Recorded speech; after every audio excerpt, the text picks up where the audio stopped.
Good morning ಬೆಂಗಳೂರಿನಲ್ಲಿ ಬೆಂಗಳೂರಿಗೆ ಸಂಬಂಧಪಟ್ಟಂತಹ ಸುದ್ದಿಗಳನ್ನು ನೋಡುವಂತಹ ಸಮಯ. ಸಿಲಿಕಾನ್ ಸಿಟಿ ಬೆಂಗಳೂರಿನ ಜನರಿಗೆ ಹಿಂದೆಂದೂ ಕಂಡರಿಯದ ಕೇಳರಿಯದ ಜಲಕ್ಷಾಮ ಅಂತಕ್ಕಂಥದ್ದು ಬಂದು ಹೋಗ್ಬಿಟ್ಟಿದೆ. ಕಾವೇರಿ ನೀರು ಸಿಗ್ತಾ ಇಲ್ಲ, ಅಂತರ್ಜಲ ಕೂಡ ಕುಸಿದು ಹೋಗ್ತಾ ಇದೆ, ಬೋರ್ವೆಲ್ಗಳಲ್ಲಿ ಕೂಡ ನೀರು ಬರ್ತಾ ಇಲ್ಲ. ನೀರಿಗೋಸ್ಕರ ಜನರ ಹಾಹಾಕಾರ ಶುರುವಾಗಿದೆ. ಕುಡಿಯುವ ನೀರಿಗಾಗಿ ಜನ ತಮ್ಮ ಪರದಾಟವನ್ನು ಮುಂದುವರಿಸಿದ್ದಾರೆ. ಖಾಲಿ ಕೊಡಗಳನ್ನು ಹಿಡ್ಕೊಂಡು ನೀರಿಲ್ಲ ಅಂತ ಪರದಾಡ್ತಾ ಇದ್ದಾರೆ. ನೀರಿನ ಬವಣೆ ಬೆಂಗಳೂರಿನಲ್ಲಿ ಹೇಗಿದೆ ಅನ್ನೋದಕ್ಕೆ ಈ ಸುದ್ದಿ ನೋಡಿ ಗೊತ್ತಾಗುತ್ತೆ. ಬೆಂಗಳೂರಲ್ಲಿ ಹೆಚ್ಚಾಯ್ತು ಜಲಕ್ಷಾಮ.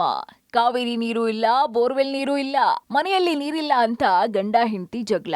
ಸಿಲಿಕಾನ್ ಸಿಟಿಗೆ ಎಂದೂ ಕೇಳರಿಯದ ನೋಡಿರದ ಜಲಕ್ಷಾಮ ಈ ವರ್ಷ ಬಂದಿದೆ. ಕಾವೇರಿ ನೀರು ಇಲ್ಲ, ಅಂತರ್ಜಲ ಕೂಡ ಬರ್ತಿಲ್ಲ. ನೀರಿಗಾಗಿ ಜನರ ಹಾಹಾಕಾರ ಶುರುವಾಗಿದೆ. ಕುಡಿಯೋ ನೀರಿಗಾಗಿ ಜನ ಪರದಾಟವನ್ನ ಮುಂದುವರಿಸುತ್ತಾರೆ.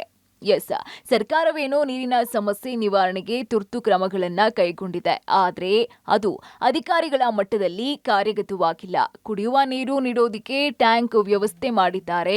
ಆದ್ರೆ ಆ ಟ್ಯಾಂಕ್ಗೆ ನೀರೇ ಇಲ್ಲ. ವಾರದಲ್ಲಿ ಒಮ್ಮೆ ಬರೋ ಕಾವೇರಿ ನೀರು ಸಿಗ್ತಿಲ್ಲ.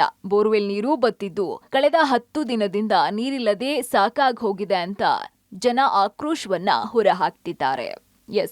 ಮಲಸಂದ್ರ ಗ್ರಾಮದ ಜನರದ್ದು ಖಾಲಿ ಕೊಡಗಳನ್ನ ಹಿಡಿದು ಯಾವಾಗ ನೀರು ಬರುತ್ತೋ ಅಂತ ಕಾಯುವಂತಹ ಪರಿಸ್ಥಿತಿ ನಿರ್ಮಾಣ ಆಗಿದೆ. ಇಷ್ಟು ವರ್ಷ ಇಂತಹ ಸಮಸ್ಯೆಗಳೇ ಇರಲಿಲ್ಲ. ಈ ವರ್ಷ ಇಷ್ಟು ಸಮಸ್ಯೆ ಆಗ್ತಾ ಇದೆ.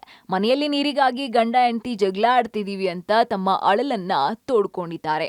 ಅಷ್ಟೇ ಅಲ್ಲ, ಇರೋ ಬೋರ್ ನೀರ್ ಯಾವಾಗ ಬರುತ್ತೆ ಅಂತ ರಾತ್ರಿ ಆದ್ರೂ ಕಾಯ್ತೀವಿ ಅಂತ ಇಲ್ಲಿನ ಜನ ತಮ್ಮ ಅಳಲನ್ನ ತೋಡ್ಕೊಂಡಿದ್ದಾರೆ. ತುಂಬಾ ಸಮಸ್ಯೆ ನೀರಿಂದಾಗಿದೆ. ಇವತ್ತು ನಾವು ಟ್ಯಾಂಕರ್ಗೆ ಹೇಳಿದ್ರೆ 3 ದಿನ 4 ದಿನ ಆದ್ಮೇಲೆ ಬರ್ತಾರೆ. ಅದು ಇಲ್ಲಿ ರೋಡ್ ಸರಿ ಇಲ್ಲ ಅನ್ನೋದಕ್ಕೋಸ್ಕರ ಇಕ್ಕಟ್ಟಿಗೋಸ್ಕರ ಹಂಗೂ ಬರ್ತಾರೆ. 4 ದಿನಕ್ಕೆ ಒಂದ್ಸಲಿ ಬರ್ತಾರೆ ನೀರು ಟ್ಯಾಂಕರ್ ಅವ್ರು. ಬೇಕಾದ್ರೆ ದುಡ್ಡು ಕೊಡ್ತೀವಿ ಅಂದ್ರೂ 850 ರೂಪಾಯಿ 900 ರೂಪಾಯಿ ದುಡ್ಡು ಕೊಡ್ತೀವಿ ಅಂದ್ರೂ 4 ದಿನ ಆದ್ಮೇಲೆ ಬರ್ತಾರೆ. ತುಂಬಾ ಸಮಸ್ಯೆ. ಮನೆಗೆ ಅದರಲ್ಲೇ ಜಗಳ ಆಗ್ತಾ ಇದೆ. ಗಂಡ ಹೆಂಡತಿ ಜಗಳ ಅದ್ರಾಗೆ ಆಗ್ತಾ ಇದೆ. ನೀರಿಲ್ಲ ಏನು ಮಾಡೋಣ ಅಂತ. ಆಗಲೇ 3-4 ತಿಂಗಳಿಂದ ನೀರೇ ಬಿಟ್ಟಿಲ್ಲ. 15 ದಿವಸದಿಂದ ಇದ್ದಿದ್ದು ನೀರಿಲ್ಲ. ಮನೆಗೆ ಏನು ಮಾಡೋಕ್ಕೂ ನೀರಿಲ್ಲ ಸರ್. ಕೆಲ್ಸಕ್ಕೆ ಹೋಗೋದು ಬಿಟ್ಟು ಕಾಯ್ತಾ ಇರ್ಬೇಕು ನಾವು. ಟ್ಯಾಂಕರ್ ಓಡಿಸ್ಕೊಳಕ್ಕೆ ಹೋದ್ರೆ 850 ರೂಪಾಯಿ 900 ರೂಪಾಯಿ ಹೇಳ್ತಾರೆ. ನಮ್ಗೆ ಅಷ್ಟು ಓಡಿಸೋಕ್ಕಾಗಲ್ಲ, ಬಡವ್ರುಗಳು ನಾವು. ಏನು ಮಾಡ್ಬೇಕು ಸರ್ ನಾವು ನೀರಿಗೆ? ಇನ್ನು ಮಾರ್ಚ್ ಮಧ್ಯಭಾಗದಲ್ಲಿದ್ದೀವಿ, ಈಗಲೇ ಇಷ್ಟು ಸಮಸ್ಯೆ ಆಗಿದೆ. ಇನ್ನು ಮುಂದಿನ ದಿನದಲ್ಲಿ ಮತ್ತಷ್ಟು ಜಲ ಸಮಸ್ಯೆ ಆಗುವುದಂತೂ ಪಕ್ಕಾ ನೋಡಿ. ಜನ ನೀರಿಗಾಗಿ ರಸ್ತೆ ಅಲಿಯುವ ಪರಿಸ್ಥಿತಿ ನಿರ್ಮಾಣ ಆದ್ರೂ ಅಚ್ಚರಿ ಇಲ್ಲ. ಇದಕ್ಕೆಲ್ಲ ಕಡಿವಾಣ ಹಾಕಬೇಕಾದ್ರೆ ಸಂಬಂಧಪಟ್ಟ ಅಧಿಕಾರಿಗಳು ನೀರಿನ ಸರಬರಾಜನ್ನ ಸರಿಯಾಗಿ ನೋಡ್ಕೊಳ್ಬೇಕು. Maruti Belluru, public TV, Bengaluru.